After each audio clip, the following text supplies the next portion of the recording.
Hello, everyone, and welcome to the PayPod, the podcast where we talk about fintech, e-commerce, and payments.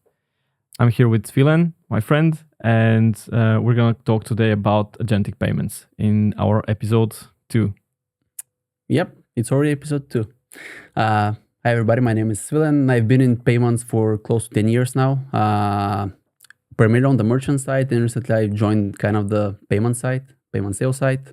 So it's close to a decade for me.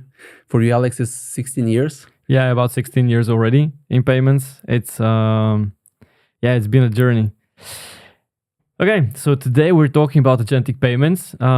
This is kind of the talk of the payments community now. It's been fun to research this. I'll tell you, I don't know how we're gonna fit it in 15 minutes. So I think agentic payments are so new that maybe we should start. I think we should start with just a quick overview of what is actually agentic commerce, because you cannot talk agentic payments without discussing what is agentic commerce. What is it? We have now AI agents, pieces of software that can carry out contextual command tasks for you.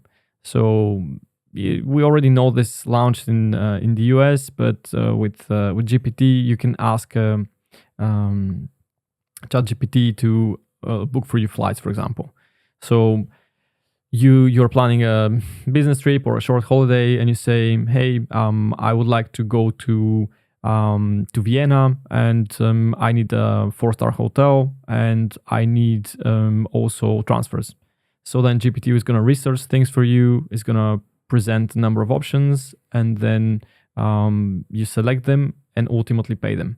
So the first part is agentic commerce. So the part where the agent is going to pick stuff for you, flights, transfers, options, hotels. This is the commerce part, and the actual payment is the agentic payment.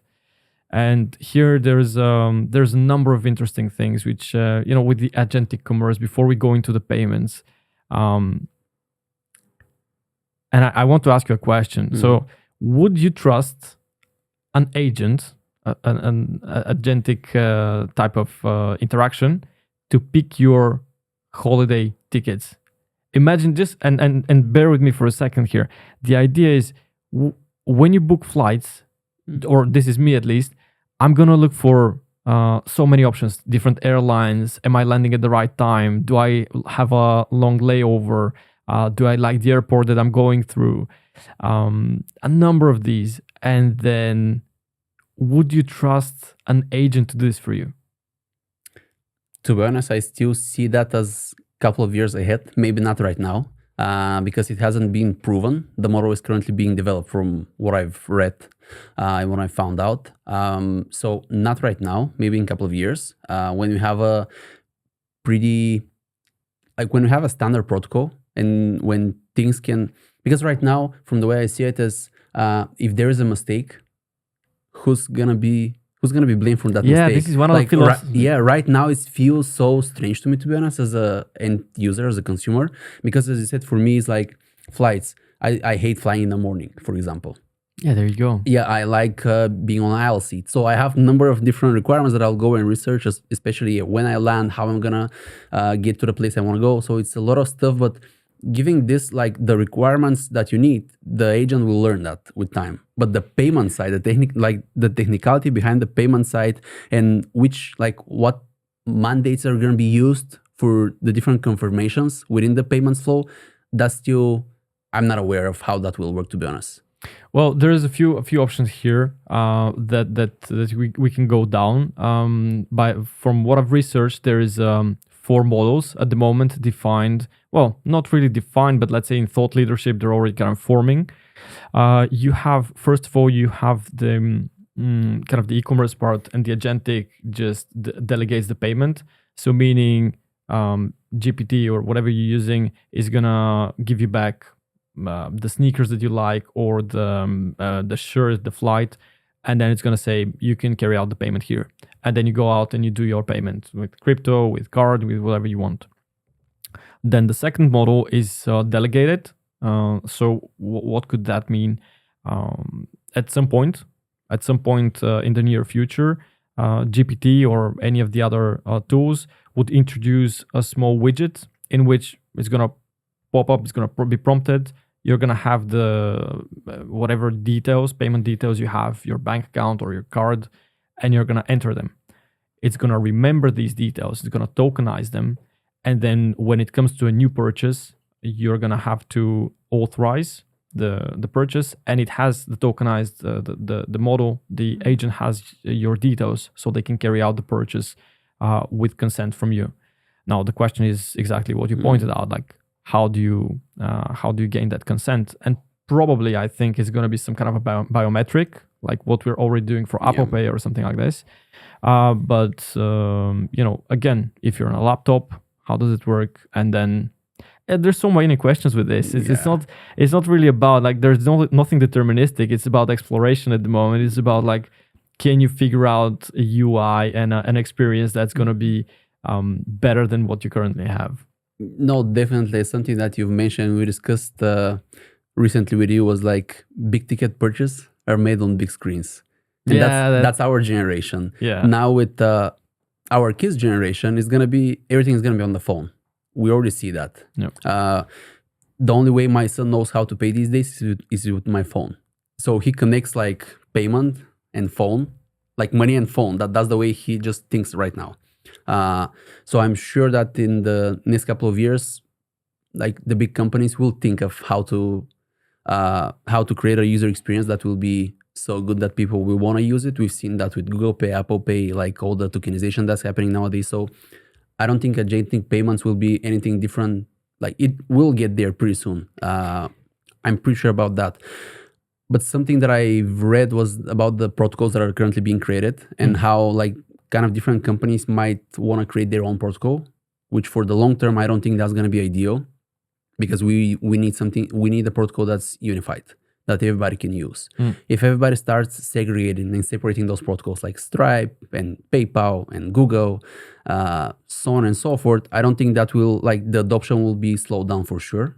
What do you think about that part? It's interesting really how it's going to play out. I see one key difference in how this is shaping at the moment, and this is because of AP2, this common protocol created by Google and supported by a lot of companies. And the idea being that there is a common way in which agents interact on both ends. Because the same way that you have an agent that's doing the commerce for you and does the buying, in the same way that you have an agent on the seller side who is selling you. So it's two entities kind of haggling over a pair of sneakers, and the guy goes, "Oh, I want to buy these Adidas," and the other guy says, "Oh, I have them." And it's like, "Can you give me a discount?" "Yes, I can." But this goes into beep, beep, beep. Yeah. But no, in a very simplistic way, this is it. And this common protocol, AP2, that the Google is developing is exactly that. What is the standardized way in which two agents can interact between themselves? And it creates a lot of interesting things. One of the things that really caught my attention is that this is cool that we have a common protocol. In the same time, this is Google positioning themselves as the infrastructure of the future. If they get this right, if they don't own it's an open source supposedly, but it's heavily influenced by Google. This is an extremely smart move from them. Something that came to my mind while you're saying two systems haggling. What do you think will happen with the websites as we know it right now? Because e-commerce is huge. I'll tell you, like this is something that really excites me.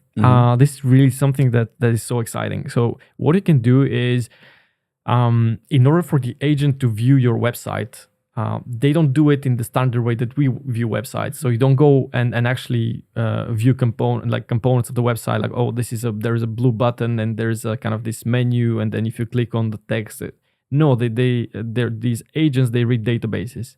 So there's something called Model Context Protocol, and what that allows you to do as a merchant and someone who sells any kind of merchandise is you expose your inventory, whatever inventory means. It could be physical goods, it could be flights, it could be insurance, it could be anything.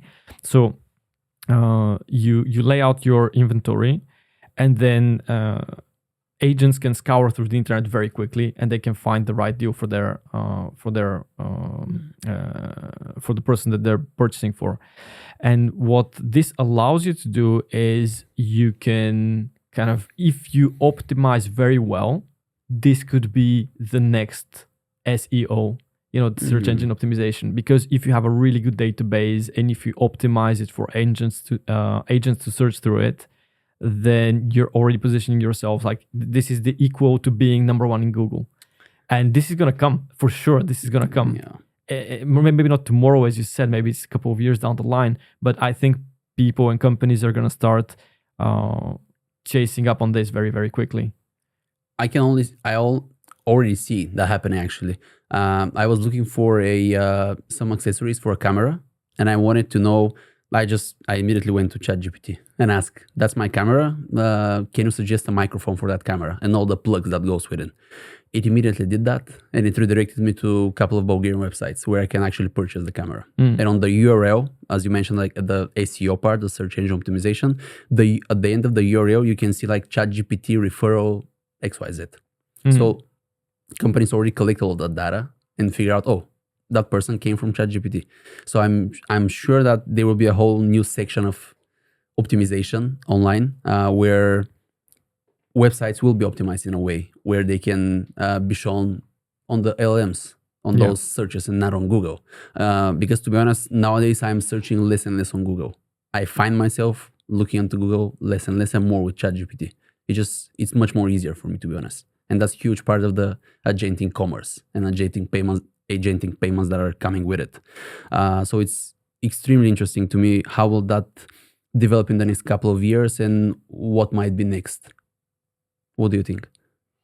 Yeah, I mean, I don't know where this is going to go, to be honest, but I think adoption is, I don't know exactly how it's going to develop, but I know it's going to develop. It's going to grow for sure.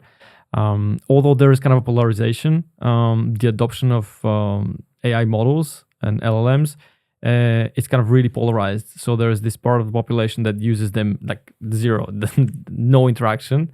And then there's people who just now live on GPT or Claude or whatever it is. So it's for the people who use it, I think it's going to become omnipresent, just ubiquitous into everything that you do. And there's going to be part of the population that's still analog, that still uses Google is still going to be relevant, and owning a physical card is still going to be a thing. But yeah, for sure. I mean, we need to figure out how to delegate all the instruments that we now use to make our payments, be that stable coins, be that crypto, be that bank accounts and bank transfers, or credit card and debit card payments. All that has to be delegated somehow to these agents for them to make purchases. If they have to gain a consent, or they have a consent before that, that's another question. But for sure, it's going to move there. And it's going to be interesting to see which are the companies that build this infrastructure and allow for this, let's say, fluid experience to happen in between the agents and the user. Great. I think we did a pretty nice overview of what is to come. Yeah, this is a big topic, so we might explore it in future episodes again. Let us know if there's things which you want to know more about, or we should explore and we should discuss more. And then I guess this is the end of the episode for today. Thank you very much, and stay tuned for more episodes from the PayPod. See you next time.